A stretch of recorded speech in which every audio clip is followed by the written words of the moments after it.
Maayong buntag, maayong adlaw, maayong hapon o ako ning padayon nga ginabuhat kini nga atong nga video recording presentation mga igsoon tungod kay gusto ta nga mapaabot nato sa tanan ang pure word of God. Again, magandang umaga po sa ating lahat. Binabati ko muna ang bawat isa. Sana po ang bawat isa ay nasa mabuting kalagayan. And my prayer that everyone here, ang lahat po ay nasa ilalim sa pamamahala ng ating buhay na Diyos. In other words, nakasubmit po ang ating buhay sa Kanya. So ngayon po ay December 8, napakabilis po ang panahon. Ilang araw na lang, wala na po ang 2024, papasok na po ang 2025, but nais ko pong ipabatid sa bawat isa na bawat taon mayroon pong assignment si Lord na ibinagkaloob niya sa atin. Sana po ay nagawa natin yung mga assignment natin sa isang taon. Kung hindi man natin nagawa, ay hihingi tayo ng tawad sa Panginoon at pagsumikapan natin, mag-double time tayo na magawa natin sa 2025 dahil alam ko po, ako po'y naniwala na mayroon pong ibang assignment si Lord sa atin na nais niyang ipagawa sa atin sa 2025 plus yung assignment natin sa 2024 na hindi natin nagawa ay magpakumbaba tayo sa Panginoon at hihingi tayo ng tawad. Ngayon po, ano po yung mga bagay na hindi dapat gawin natin na ating ginawa sa 2024? Pagsisihan po natin at hihingi po natin ng tawad sa Diyos. Alam ko po na ang Diyos ay mapagpatawad at siya po ay mabait, siya po ay sabi po ng Bible ay merciful. So ngayon po, nais ko pong welcome ang bawat isa sa video presentation message natin. Sana po ay mag-take note kayo, makinig ng gusto, isantabi muna ang mga trabaho at tayo muna ay makikinig sa salita ng Diyos. Ulitin ko po, ako po ay mula po sa aking asawa, sa aking anak, sa aking puso ay nais ko pong kumustahin at batiin ang bawat isa'y sana po'y nasa mabuting kalagayan at nasa ilalim tayo sa pamamahala ng ating makapangyarihang Diyos sa langit. Amen po. Ngayon po ang pag-usapan po natin sa umagang ito, sa araw na ito is seek your happiness in the Lord. Hanapin mo ang iyong kaligayahan sa Panginoon. So ang tanong ko po, saan po ba tayo masaya ngayon? Saan po ba tayo kumbaga humuhugot ng kaligayahan? Sana po ay sa Diyos po natin hugutin, sa Diyos po natin hahanapin ang ating kaligayahan. Kasi marami pong benepisyo, mga kapatid, na ating matamasa pag sa Lord po tayo humihingi at nanghihingi at naghahanap ng kaligayahan. Ito po ang sabi ng Bible in Psalms chapter 37 verse 4. Take delight in the Lord and He will give you the desires of your heart. Sa Bisaya, ingon diri igsoon, nga pangitaa ang kalipay diha sa Ginoo ug hatagan kaniya sa imong gipangandoy. Mga kapatid, gusto ko pong sabihin sa inyo, as long normal po ang ating kaisipan, mayroon po tayong pangarap. Yung pong taong wala ng pangarap, hindi na po normal ang kanyang kaisipan. Nasa abnormal stage na po ang kanyang kaisipan pag wala siyang pangarap.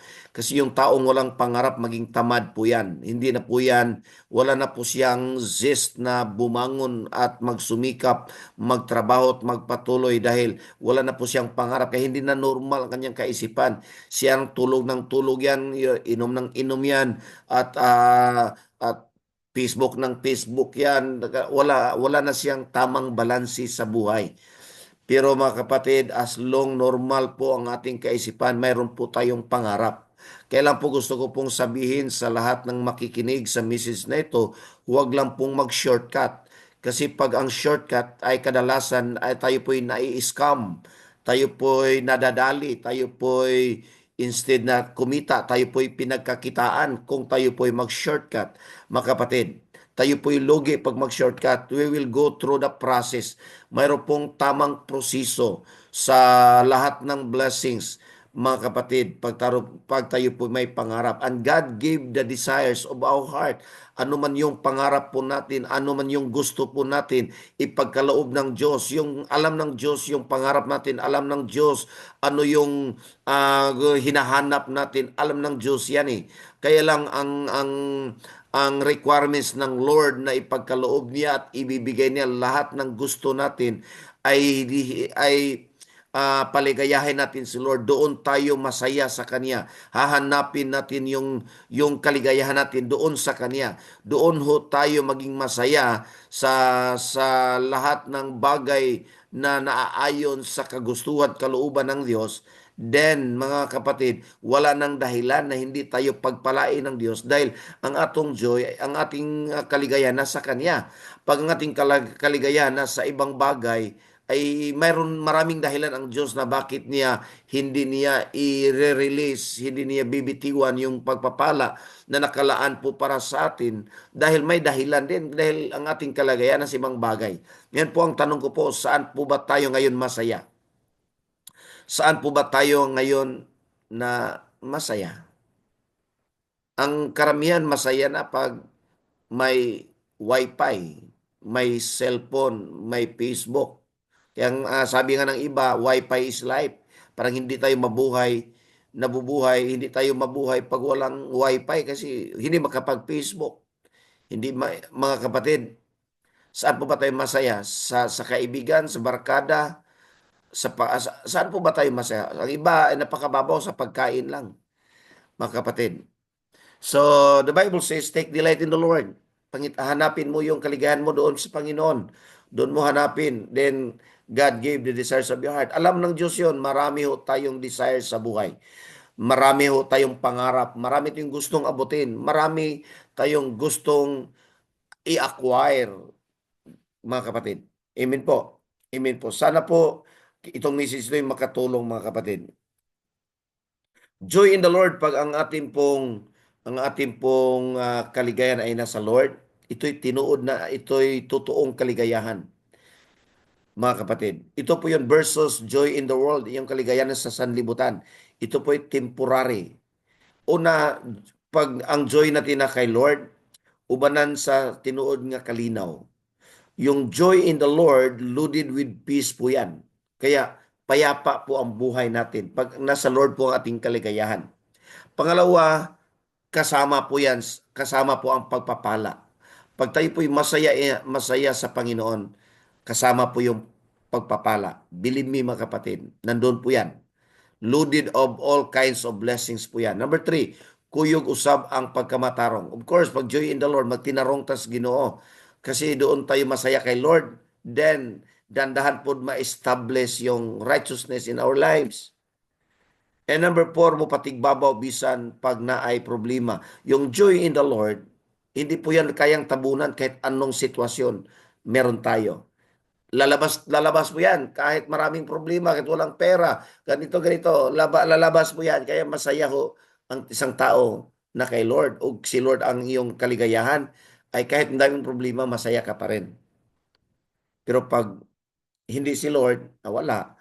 Number five, kuyog ang kalampusan o accomplishments sa kinabuhi. Of course, pag you have joy in the Lord, na kay Lord yung kaligayahan, marami po tayong ma-accomplish sa buhay. Marami po tayong marating sa buhay. Marami po tayong magawa sa ating buhay. Pang-anim po ay ito po is spiritual. Ito po is spiritual. Pag our joy in the Lord, mas ma-elevate po ang ating spirituality. Kaya maging malapit po tayo sa Panginoon. At makita po ito sa ating paligid. Ngayon, joy in the world, ay yung kaligayahan mo nasa sanlibutan. Ito po'y temporary. At katulad, example, kasama kayo sa barkada doon. Masaya kayo, pero temporary. Pag wala ng barkada, malungkot na rin ang tao. Ano po yan? Temporary. Number one po, mababaw at sa yun tabunan sa mga negatibong panghitabo. Yung pong joy in the world. Kaya nga, pag may problema siya, inom tayo. Tawanan sila sa inuman. Pagka wala ng inuman, nandun yung problema. Kaya malungkot na rin siya. Kayang tabunan, madaling tabunan sa mga negatibong pangyayari sa buhay. Kaya example, may problema, mayroon kang problema, sama tayo, enjoy tayo, sama, pagbalik mo, nandun pa rin problema. malungkot pa rin ang buhay. Kaya nga temporary. Pangalawa po, ito may plastikan nga kalipay. Hindi totoong kalipay. Plastic lang. Para bang nasa ibabaw lang. Wala talaga sa ilalim. Pahapyaw lang po yan. Yung joy in the world. Kaya, sige, Facebook na tayo para makalimutan yung problema. Sige, kain na tayo. Sige, pasyal na tayo. So, masaya doon. Pero, pagbalik, nandoon po yung problema. Nandoon pa yon. Kaya malungkot pa rin siya, mga kapatid. Pangatlo po, yung joy in the world is walang klarong rason. Walang dahilan. Hindi malalim ang dahilan. Mababaw siya eh. Walang klarong rason. Malipay. Wala. May mga kaibigan na masaya, pero hindi siya malalim. Iba yung joy in the Lord. Kasi spiritual siya eh. Alam natin eh. Parang tayo pinatawad. Tayo po'y niligtas ni Lord. Tayo po'y may direction sa buhay. And ang joy in the world is to po'y tawhanon. Hindi po ito spiritual tawhanon. Yung joy, no, tara, disco tayo. Loaded with, ano yan, disco tayo. Tara, ganito tayo. Joy, ano yan? Tawhanon. Joy in the world. So, kaya nga sabi, pangitaa imong kalipay diyas Ginoo. Seek your happiness in the Lord. Napakasarap pag sa Lord tayo, hahanapin natin yung kaligayahan. And I believe me, and sabi ko sa inyo, hindi po tayo magsisi. Talagang ma-enjoy mo yung life. Ngayon po, gusto ko, personal ko pong testimony. Napakalaki po ang aking sahod, 1999. Pero wala akong pag nagbilang ako ng pera, mga kapatid, hindi man ako masaya, hindi man ako masaya. Pero pag dito sa Lord, nagpipreach ako ng Word of God. Hindi pa ako pastor during the time. Pero ang saya-saya ko, parang fulfilled ko, satisfied ako. Kaya dito ako, kaya nag-resign po ako sa aking trabaho at ako po ay nagpastor, mga kapatid. Pero totoo po yung kuyog usab, ang iyon niya, kuyog ang panalangin. Pag ang ating kaligayahan na kay Lord, sasamahan po tayo ng blessings. Kaya ako po'y pinagpala ng Lord. To God be the glory. Ako po'y nag-enjoy sa blessings galing po sa Panginoon. Amen? Pwede po bang palakpakan natin si Lord, mga kapatid? Amen? Ngayon po, ganito po yan. Realidad o kamatuuran. Ito po yung katotohanan. Ito po yung realidad. Nasaan asa ang imong kalipay, nasaan yung kaligayahan mo, nandun pupunta yung pera mo. Yung budget mo, doon maibuhos saan ka masaya. Kung masaya ka sa Facebook, so bibili ka ng cellphone, maglo-load ka. Hindi ganoon 'yan. Mahahanap ka ng paraan na magka-signal. No, doon yung pupunta yung budget. Saan ano yung saan ka masaya? Pupunta doon yung budget mo. Kaya kung maganda pag masaya ka kay Lord, then pupunta rin doon yung hindi ka manghinayang mag-tithes, hindi ka manghinayang suporta sa gawain ng Lord, hindi tayo manghinayang mag-pledge kasi alam doon tayo masaya eh. Pag masaya mo sa barkada, pag ang kasiyahan natin sa barkada, so doon yung pera natin, pupunta sa barkada yan, pupunta lahat yan. Kahit mapas mo pa yung pamilya, pupunta sa barkada yan. Kasi doon sa barkada siya masaya. Ito yung katotohanan. Pangalawa, asang imong kalipay, mao'y hatagan nimo panahon. Saan ka masaya, doon yung time mo. Doon maubos yung time mo. Bahala na wala kayo diyan, na ganito, ganito. Ay, dito ako saan ako masaya. Doon po maibuhos yung time. Kaya tingnan nyo po, evaluate po natin yung ating buhay ngayon. Sino po ba ang nabigyan natin maraming panahon? Si Lord, trabaho, pera, masaya ka sa pera, kaya trabaho ng trabaho. Barkada, sino po ba? Pag marami kang time kay Lord, ay ibig sabihin doon, masaya ka kay Lord.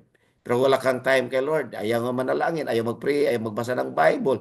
Pag sa church, nagmamadaling umuwi. Pag sa church, late pa. Saan po ba tayo masaya? Doon po pupunta yung time natin. Number three, asa ang imong kalipay, mo imong prioridad sa kinabuhi.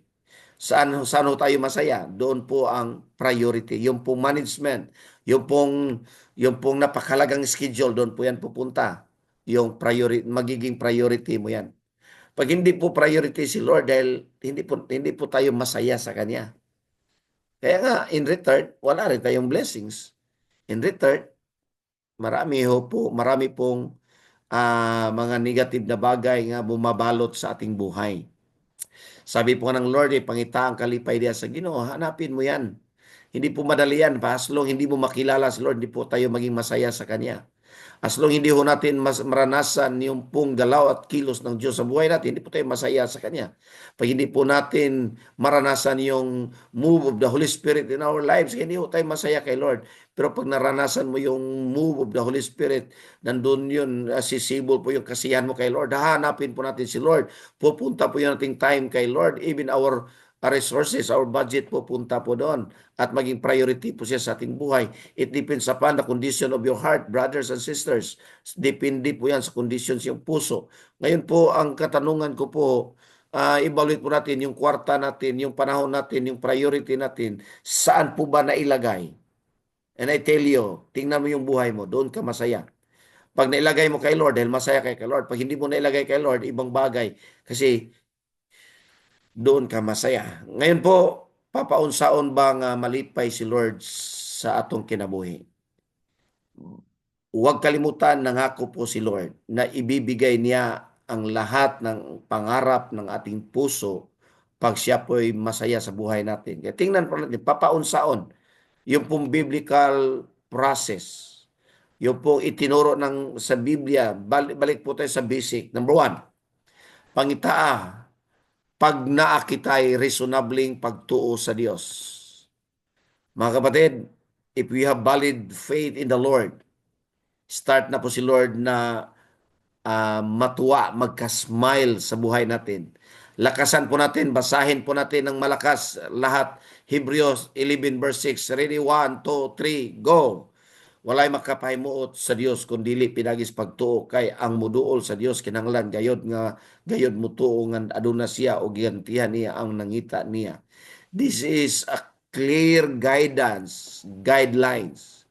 Without faith, it is impossible to please God. So, reasonabling pagtuo, klaruhin, ayusin natin. Talaga bang malinaw sa ating puso na tayo'y sumampalataya, naniwala sa Kanya? Ang tawag doon is reasonabling panampalataya. Kasi ganito po yan. If you have reasonable faith in the Lord, kaya tayo po'y manalangin. Hindi ho tayo kayang ah, kayang takpan ng sabihing busy. Kasi reasonabling panampalataya yan eh. Pag Sunday, kaya mong isantabi lahat ng trabaho dahil kay mag-worship. Bakit? Kasi may reasonabling panampalataya, reasonable faith. Kaya mong isantabi yung tithes at ibigay kay Lord dahil tayo po'y may reasonable faith in God. Pero without reasonable faith in God, totoo lang. Yung tithes ang isa sa napakagandang tingnan. Kung kaya mong ibigay ni Lord, kasunod ng yung offerings. Doon po yan, isa po yan sa makitang reasonabling panampalataya, reasonable faith. At higit sa lahat, iiwas tayo sa kasalanan. If we have reasonable faith in God, iiwas tayo sa kasalanan. Bagamat hindi ho tayo perfect at madali tayong makagawa ng kasalanan dahil nandito tayo sa flesh. Nandito tayo sa mortal body. We are not yet hindi pa tayo immortal. Hindi pa tayo glorified body. So may marami pang tsansang magkamali tayo. Kaya lang, because of our reasonable faith, mayroon tayong reasonabling panampalataya, siyang magbigay sa atin ng lakas na dandahan tayong lumayo sa kasalanan. Kaya iba yung totoo lang, panampalatayang pagtuo sa una-una, pero counted by God at magiging reasonabling panampalataya pag nandito na sa puso. Faith in heart, Romans chapter 10 verse 9, if you believe in your heart, kaya yung faith in mind, sana po'y makarating sa puso. At pag nakarating sa puso, ang tawag doon is reasonabling panampalataya.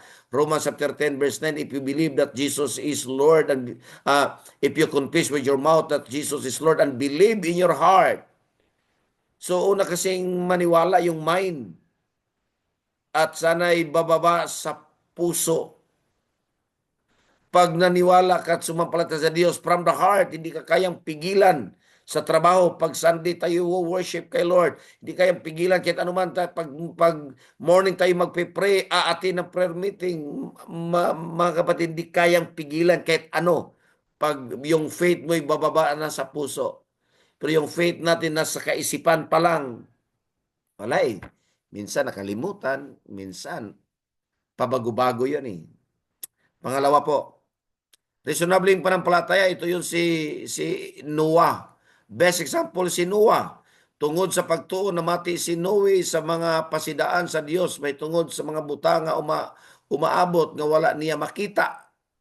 Noe believe in God sa warning ng Dios na coming na hindi pa niya nakita.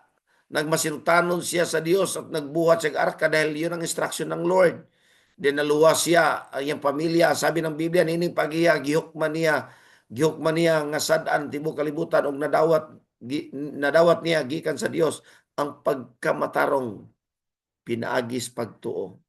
So ang dami pong benepisyo pag ang tao may pagtuo, siguro ang dami pong benefits. But ito yung reasonabling panampalataya, reasonable faith, yung pong umaksyon, gumawa, sumunod, nakinig sa Diyos, naniwala sa Diyos, umaksyon, gumawa, sinuwa, gumawa ng arka, kahit pinagtawanan siya, ay mga kapatid. Amen. That's a reasonable faith. Kaya tingnan po natin yung faith natin, reasonable ba? O baka totoo na po. Number two, yung pong para matuwa, mga kapatid, malipay ang Ginoo because God will give the desires of our heart. Pag gawin po natin, number one, we have reasonable faith. Number two, pag tayo po yung nag-attend ng prayer intercession, mga kapatid, expect blessings dahil gina-prepare na ni Lord yung pong mga blessings. Because God said, if you delight your heart in the Lord, if you seek your happiness in the Lord, God will give the desires of your heart. Pangalawa po, pag-ampo. Prayer intercession para sa uban, ilabi na sa naay katongdanan. Look at 1 Timothy chapter 2, verse 1 and 4. Verse 1, pwede po bang lakasan natin? Basahin natin. Ready? 1, 2, 3, go. Busa una sa tanan, awhagon ko kamo sa pag-ampo alang sa tanang tao. Pag-ampo alang sa tanang tao, that is prayer intercession. Pag-ampo para sa uban. Pangayo agikan sa Dios ang ilang mga gikinahanglan og pasalamati siya. Verse 2, look at verse 2. Kinahanglan iampo ninyo ang uban, ninyo ang mga hari, ang mga ang tanang mando aron makabaton kitag mahusay og malinawong kinabuhing Dios nun og subay sa hustong pamatasan. Prayer intercession is mga kapatid are great are great contribution sa Diyos nung kinabuhi sa maayong pamatasan. Iampo nato. Kung kita tag mga taong maot batasan, iampo nato. Kung kita tag mga kinabuhing dautan, iampo nato. Nganong gamay raman mo atin og prayer meeting. Don't you know, verse 3, ang sabi ng Bible, verse 3, lakasan tagbasa, lakasan po natin, verse 3. Maayo kini og makapahimuot sa Dios nga atong manuluwas. This is good and pleases our God, our Savior. Ito'y mabuting hakbang at nakalulugod sa puso ng Diyos. In verse 3, sabi ng Bible, lipaya ang Ginoo, hihatag niya ang desire sa imong kasing-kasing, ang tinguha sa imong kasing-kasing. And, mga kapatid, malaki po talagang katanungan mula sa akin pag hindi tayo umaati ng mga panalangin. Bakit? Remember that this is good and pleases God our Savior. This is good and pleases God our Savior. Bakit talagang iiwas ho tayo sa prayer meeting? That this is the one can touch the heart of God. And the Bible says God will give the desires of our heart if God malipay siya sa ating buhay. Amen? Iampo ninyo. Maayo kini og makapahimuot sa Dios nga atong manluluwas. Amen. Pangatlo, pangatlo po, maghinulsol o hinulsulan ang atong mga sala. Ikaupat, ikatulo nga malipay si Lord maghinulsol o hinulsulan nato ang mga sala. Ang Ginoo dili maglangan pagtuman sa iyang mga saad sumala sa ginahuna sa uban. Wa gyud naglangan ang Dios. But because of us, na-delayed masyado yung promises ng Diyos. Because of us, apan siya nagpailob kaninyo, He is patient with us. Nagpailob sa kanyo, kay dili siya buot ang Diyos. Kay dili buot ang Diyos nga may usang, nga malaglag. Never, never, never, never nasa puso ng Diyos nga tao may mapahamak o mapahamak. Kung may tao mang mapahamak, kagustuhan niya yon. Hindi kagustuhan ng Diyos. Kay dili siya buot, kay dili buot ang Diyos nga may usa nga malaglag. Kung dili nga ang tanan maghinulsol ug mubiya sa ilang mga sala. This is the word of God. That ang pangarap ng Diyos that everyone will come to repentance. Dahil alam ng Diyos lahat po ay nagkasala at makasalanan. Pag nagsisi po ang tao, ipagkaloob ng Diyos ang kanyang kapatawaran. Maiabot ng Diyos ang kanyang kapatawaran. Pag ang Diyos ay nagpatawad, hindi niya alalahanin. He will remember our sins no more. So maging matuwid tayo sa harapan ng Diyos at ang Diyos ay mga kapatid, may dahilan na siyang bakit niya kailangan pagpalain ang bawat isa. May dahilan ang Diyos na tayo pagpalain. Bakit? Kasi na pinagsisihan natin ang ating kasalanan, mga kapatid. Amen po. At ito yung pangarap ng Diyos na lahat ng tao ay makarating sa buhay na pinagsisihan ng kasalanan. Bakit mga kapatid? Tayo po'y makasalanan. Tayo po'y nakagawa ng kasalanan. Napakarami po kasalanan. At nais ng Diyos ipagkaloob yung kapatawaran. But the requirements is tayo po'y magsisi ng ating kasalanan. Pag nagsisi po tayo ng ating kasalanan, tayo po'y papatawarin ng Diyos at tayo po'y maging matuwid. At pag tayo po'y naging matuwid, wala na pong dahilan. Bakit hindi ka pagpalain ni Lord? Amen po. Amen po. So, tingnan po natin ano po ba ang mga kasalanan ginagawa natin sa sikreto, sa tago, ginagawa natin na hindi alam ng ating asawa, hindi alam ng ating mga kasamahan, hindi alam ni numan. But remember, wala ho tayong maitago sa Diyos. God is waiting for us to repent from all our sins that we have committed, even our transgressions, sins, and iniquities. We need to repent it, mga kapatid. Alam ng Diyos yan eh. Dahil nangarap si Lord dahil gusto niya, number one, hindi tayo mapahamak. Pangalawa, gusto niya tayong pagpalain. Amen po. At gusto ng Diyos mabuhay tayo sa katwiran. Dako kaayo kalipay ang Diyos pag makaabot kita sa paghinulsol. The greatest joy, the heart of God, pag tayo po'y naghinulsol. Kay gusto taniya nga iyang pasayloon sa ato mga kasalanan o kalapasan sa kinabuhi. Ang paghinulsol mao ang pagbiya o pag-undang sa ato mga ginabuhat, sa atong ginabuhat nga mga sayop nga sukwahi sa iyang balaod diha sa iyang pulong. Ang paghinulsol muundang sa pagbuhat og mga sayop, mga butang. Unsang mga sayop katong mga butang nga sukwahi sa kalooban ng Dios, sukwahi sa pulong ng Dios. Ito po yung repentance. Mga kapatid, try to close your eyes, please. And ano man yung kasalanan na naalala natin. At ako po'y naniwala, ipaalala sa Diyos na ngayon po sa iyong puso. Pag alam po natin yan, tayo po'y nandaya, tayo po'y nagchismis, tayo po'y nagbisyo, tayo po ba'y nagluko, tayo po ba'y just bow down your heads, close your eyes, and ask the Lord, Lord, forgive me. Ask the Lord, Lord, forgive me. I have committed sins against you in my thoughts, in my deeds, in my action. Forgive me.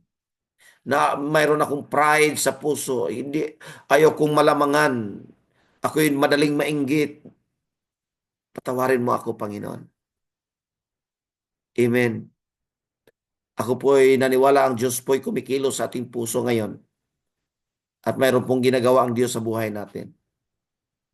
Panginoon, pagpalain niyo po ang bawat isa sa lahat ng makarinig sa message nito at abutin mo at ang bawat isa, Panginoon, ay magkaroon po ng reasonabling panampalataya. Pangalawa, ang bawat isa ay magkaroon po ng prayer intercession sa kanyang buhay, ma-establish sa kanyang puso. Higit sa lahat, Panginoon, ang aking pong panalangin ng bawat isa po ay tatalikuran yung kasalanan, yakapin ang iyong salita, sumunod sa iyo at paglingkuran ka, Panginoon. Salamat po sa iyong pagpapala sa bawat isa. This is my prayer in Jesus' name.